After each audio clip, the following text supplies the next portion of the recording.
ये कहानी सिर्फ कहानी नहीं है, एक सफर है। एक ऐसी लड़की का सफर जिसने ब्लड टेस्ट की दुनिया में क्रांति लाने का दावा किया।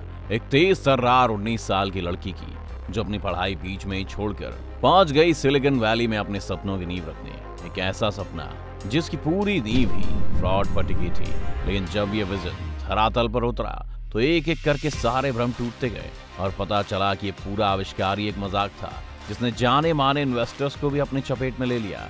और जब उसका सच सामने आया तो वो लड़की आर्च से फर्श पर आ गिरी। ये कहानी है थेरानोस के फाउंडर और अगली स्टीव जॉब कहलाने वाली एलिजाबेथ होम्स की। दुनिया के सबसे पॉपुलर मैगजीन्स के कवर पेज पर छाई रहने वाली होम्स एक वक्त तक लगभग 80,000 करोड़ डॉलर्स की मालकिन थी और आज के दिन उसके ऊपर 80 साल की जेल की सजा की तलवार लटक रही है। इस कहानी की शुरुआत 12 साल पहले हुई थी दोस्तों। साल था 2002, जब अमेरिका की स्टैनफोर्ड यूनिवर्सिटी में केमिकल इंजीनियरिंग की पढ़ाई कर रही एक लड़की को एक मेडिकल स्टार्टअप शुरू करने का आइडिया आया। कॉलेज के एक प्रोफेसर के साथ मिलकर इस लड़की ने अपने प्लान पर काम करना शुरू कर दिया और साल 2003 में उसने अपने सेकेंड ईयर में ही कॉलेज छोड़ दिया और पहुंच गई टेक स्टार्टअप की माया नगरी सिलिकॉन वैली में, जहां उसने एक कंपनी की नींव रखी जिसका नाम था थेरानोस। कंपनी स्टार्ट करने के बाद उन्होंने अपने फैमिली, फ्रेंड और नेबर से $1 मिलियन फंड रेज करके अपनी कंपनी को आगे बढ़ाना शुरू किया। जैसे जैसे कंपनी बड़ी बनती गई उन्होंने और पैसे रेज किए और 2014 तक उन्होंने $400 मिलियन रेज कर लिए और उनकी इस कंपनी की वैल्यूएशन $3 बिलियन तक पहुंच गई थी। अब जब ये कंपनी चल पड़ी थी और तब होम्स ने कुछ रेप्यूटेड लोगों को कंपनी के बोर्ड में शामिल करना शुरू किया ताकि उसकी कंपनी को लोगों का भरोसा मिल सके। साल 2011 में होम्स ने अमेरिका के national security adviser Henry Alfred Kissinger और deputy secretary of defence William Perry तक को बोर्ड मेंबर बना दिया।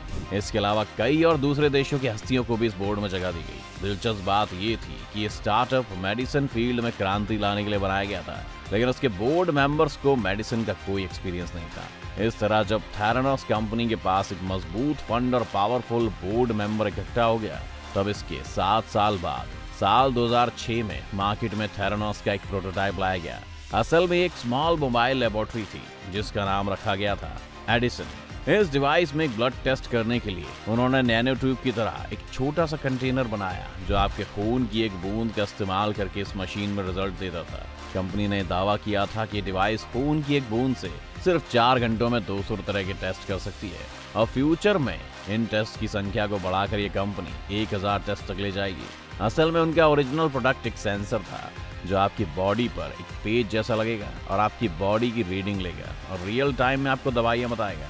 धीरे धीरे इस डिवाइस को मेडिकल हिस्ट्री में ऐतिहासिक उपलब्धि के तौर पर देखा जाने लगा। लेकिन दोस्तों, इस डिवाइस का सच बिल्कुल अलग था। जब ये स्कैम पब्लिक हुआ और सारी इन्फॉर्मेशन बाहर आई तो पता चला कि उनकी मशीन एक्चुअली सिर्फ 15 टेस्ट कर पाती थी और वो टेस्ट भी पूरी तरह भरोसे के लायक नहीं थे। बाकी सारे टेस्ट के लिए वो अपने कंपेटिटर्स की मशीन खरीद कर उनकी मशीन पर रिजल्ट दे देते थे, क्योंकि उनके खून का नैनो कंटेनर इतना छोटा था कि ज्यादा ब्लड टेस्ट करने के लिए उनको ब्लड को डाइल्यूट करना पड़ रहा था। ब्लड को डाइल्यूट करने से टेस्ट के रिजल्ट और भी ज्यादा खराब हो गए और अलग अलग रिजल्ट लोगों को देने लगे। लेकिन ये सारी डिटेल्स होम्स ने अपने इन्वेस्टर्स को कभी नहीं बताई। साल 2013 में थेरानोस ने वॉलग्रीन बूट्स अलायंस के साथ साझेदारी की। ये कंपनी अमेरिका की सबसे बड़ी रिटेल फार्मेसी चेन्स में से एक थी। इस साझेदारी से थेरानोस आम जनता के और करीब पहुंच गई। होम्स जानती थी कि अमेरिका में ब्लड टेस्ट का बिजनेस अरबों डॉलर्स का है और वो इसी कारोबार पर राज करना चाहती थी और उसके इस इरादे को बढ़ावा दिया मीडिया कंपनीज ने। एलिजाबेथ होम्स और थेरानोस पर सबसे इंप्रेसिव स्टोरी जून 2014 में फॉर्च्यून मैगजीन में छापी गई। इसमें होम्स की जमकर तारीफ की गई।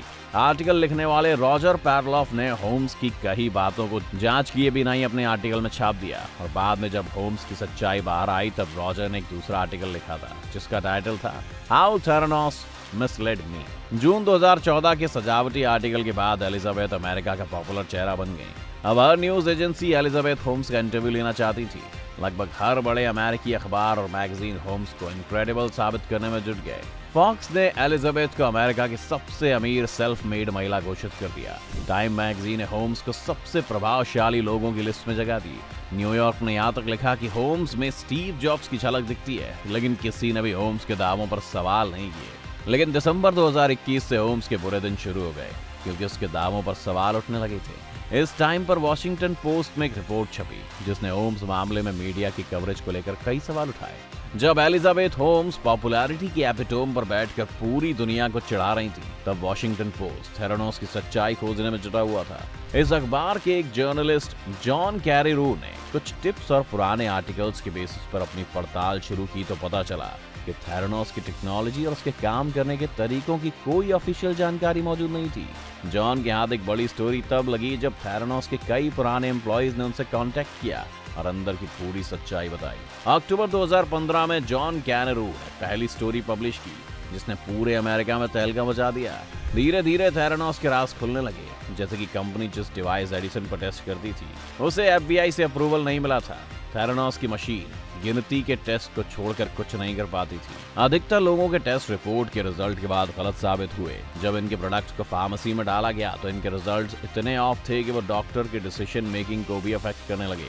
इनकी खराब रिपोर्ट्स की वजह से मरीजों को मानसिक और शारीरिक टॉर्चर झेलने पड़े। जब लोगों ने इस कंपनी के बारे में पता लगाना शुरू किया तो उन्हें पता चला कि इस कंपनी की शुरुआत से ही कुछ प्रॉब्लम थी। जब इनकी मशीन एडिशन बन रही थी तो इन्होंने मशीन बनाने के लिए 2 अलग-अलग इंजीनियर्स के ग्रुप को मशीन बनाने का काम दिया। उनसे कह दिया कि जिस टीम का प्रोडक्ट अच्छा नहीं होगा उसे तुरंत फायर कर दिया जाएगा। कंपनी ने US मिलिट्री और फाइजर कंपनी के साथ साझेदारी की थी, लेकिन ये बात भी सरासर झूठ निकली। 2006 के CEO ने फाउंडर को बताया भी था कि उन्हें लग रहा था कि इंफॉर्मेशन के साथ उन्हें मिसलीड किया जाता था। तो एलिजाबेथ ने क्या किया कि उन्हें ऑन द स्पॉट फायर कर दिया और अगले 10 साल तक CFO यानी चीफ फाइनेंशियल ऑफिसर की पोस्ट खाली रही। इस सारी इंफॉर्मेशन के निकलने के बाद उन्होंने अपने बोर्ड ऑफ डायरेक्टर से जितने भी बड़े इन्वेस्टर्स थे उन्हें निकाल दिया। उन्होंने अपने बोर्ड ऑफ डायरेक्टर्स को सिर्फ 5 मेंबर तक रिड्यूस किया। एलिजाबेथ होम्स की सबसे बड़ी सक्सेस थी कि उन्होंने अमेरिका के जाने माने इन्वेस्टर्स, जनरल और पॉलिटिशियंस को कन्विंस करके रखा था कि उनका स्टार्टअप जेन्युइन था और उसका प्रोडक्ट भी जेन्युइन था।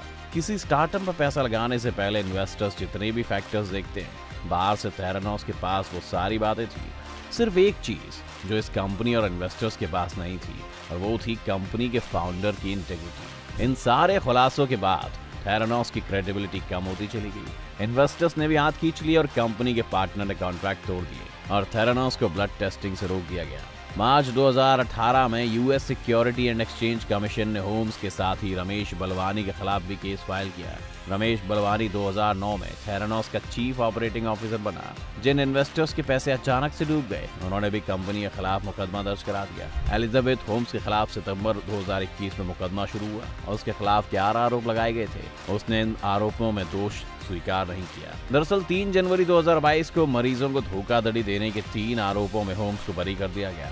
3 और आरोपों पर भी अभी कोर्ट किसी नतीजे पर नहीं पहुंची है। मीडिया रिपोर्ट के मुताबिक एलिजाबेथ होम्स को एक अपराध के लिए 20-20 साल की सजा हो सकती है। एलिजाबेथ होम्स की कहानी गलत PR कैंपेन के इफेक्ट का सटीक उदाहरण है दोस्तों। ये हमें सावधान करता है कि शिकारी आएगा और जाल बिछाएगा, लेकिन जाल में नहीं फंसना है।